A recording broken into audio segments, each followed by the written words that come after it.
सही। आप हमारे साथ रहिएगा। आमिर साहब, हमें ज्वाइन किया है माहिर आलमी उमूर उस्मान शाहिद साहब ने, बहुत शुक्रिया उस्मान साहब आपके वक्त का। क्या कहेंगे अमरीकी महकमा खारजा की जानिब से बयान सामने आना कितनी बड़ी कामयाबी है पाकिस्तान की सफारती लिहाज से? मेरे ख्याल में ये जितनी बड़ी हमारी कामयाबी है उतना ही ज्यादा डेंट है सफारती तौर पे इंडिया के लिए। उसका दहाइयों पर मुहित जो डिप्लोमेटिक कैपिटल था वाशिंगटन डीसी में वो कंज्यूम हो गया और वो तमाम एनालिसिस पॉलिसी सर्कल्स के वेस्ट के अंदर और इंडिया में जो है वो धरे के धरे रह गए हैं कि अफगानिस्तान की वॉर कंक्लूड होने के बाद पाकिस्तान इस ट्रैजेक्टरी में इररेलेवेंट है। मेरे ख्याल में जिस तरीके से डोनाल्ड ट्रंप की पाकिस्तान से मुताल्लिक पॉलिसी में हमने शिफ्ट देखा है और एक कंसिस्टेंसी हम देख रहे हैं पिछले मेरे ख्याल में जब से 2 से 3 महीने के अंदर अगर हम देख लेते हैं डिफरेंट वाकयात को, स्पेशली जब से इंडिया को हमने धूल चटाई है तो एक डिफरेंट पाकिस्तान का जो इमेज है वो हमने देखा कि उसकी इनकारनेशन हुई है पूरी दुनिया के सामने। तो मेरे ख्याल में इंडिया के लिए बड़ा ब्लो बैक है और इंडिया स्पेशली बलूचिस्तान के कॉन्टेक्स्ट के अंदर कि इंडिया जिस तरह कोविड ऑपरेशन वहां पे करता आ रहा था और जिस तरीके से इन टेररिस्ट ऑर्गेनाइजेशन को उसने फंडिंग की और वेपन सप्लाई किया उसके लिए बड़ा मुश्किल हो जाएगा क्योंकि पाकिस्तान अब इस इशू को डेफिनेटली जो है ना वो इंटरनेशनल अरीना के अंदर हाईलाइट करेगा। तो मेरे ख्याल में बहुत बड़ी सुबकी उनके लिए और हमारे लिए नो डाउट इसमें कोई शक नहीं, खुशी का बहुत मुकाम है कि पाकिस्तान का वो नैरेटिव जो था वो पाकिस्तान से बाहर दुनिया में जो है रेजोनेट कर रहा है। जी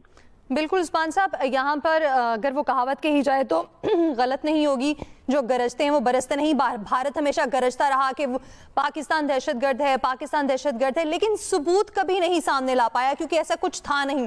लेकिन पाकिस्तान ने हमेशा सबूत दिए, हमेशा ये कहा कि आए तहकीकात करें, लेकिन अमेरिका इस बात को भी आज ये मानता है कि पाकिस्तान दहशतगर्द मुल्क नहीं है और इन तंजीमों को दहशतगर्द मानना भारत के मुंह पर एक तमाचा है।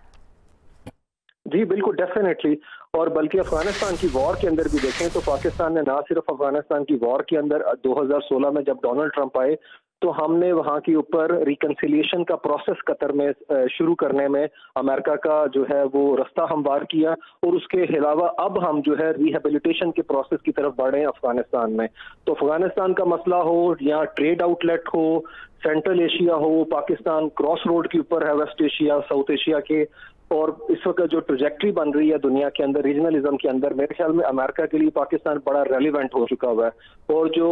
अमेरिका देखता था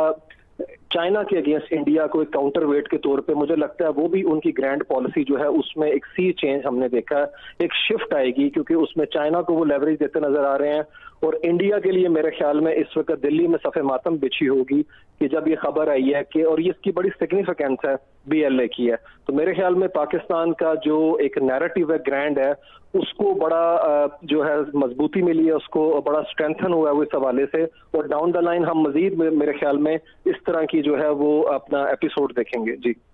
सही, बिल्कुल आप सही कह रहे हैं कि उस्मान साहब इस तरह की जो पाकिस्तान का मौक़िफ़ इसको तक़वियत मिली है। लेकिन दूसरी जानिब आप क्या समझते हैं, अब भारत यकीनी तौर पर चुप तो नहीं बैठेगा, आने वाले दिनों में इसका क्या स्टांस हो सकता है, आप क्या समझते हैं?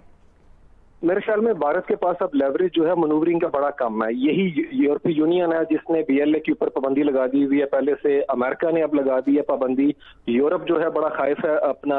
बड़ा गुस्से में है भारत को लेके किस तरह से वो रशिया का ऑयल उठाते हैं। डोनाल्ड ट्रंप के हवाले से हमने देखा जिस तरह उनकी पॉलिसी में कंसिस्टेंसी हमने देखी भारत को लेके। तो मेरे ख्याल में रूस भी जो है वो बैक ऑफ पे है, वो भी पीछे हट चुका हुआ है। पाकिस्तान इंडिया की जंग में हमने देखा चाइना बिल्कुल हमारे साथ शोल्डर अप कर रहा है, अमेरिका भी नो डाउट इस कैंप का पार्ट बन गया। तो इंडिया को मैं एक सफारती तन्हाई के तौर के ऊपर देख रहा हूँ, तनहा कर दिया मोदी की इस तरह की पॉलिसीज ने जिसमें कनाडा में कत्लेआम कराना, स्टेट स्पॉन्सर्ड टेररिज्म करवाना क्रॉस द बॉर्डर है। तो मेरे ख्याल में 13 साल की जो मेहनत भारत जो पाकिस्तान को अलग करना चाहता था आज आलमी दुनिया में खुद आइसोलेशन का शिकार होता दिखाई देता है। माहिर आलमी उमूर उस्मान शाहिद हमारे साथ मौजूद थे, ब्यूरो चीफ इस्लामाबाद आमिर इलियास राना थे, बहुत शुक्रिया आपका।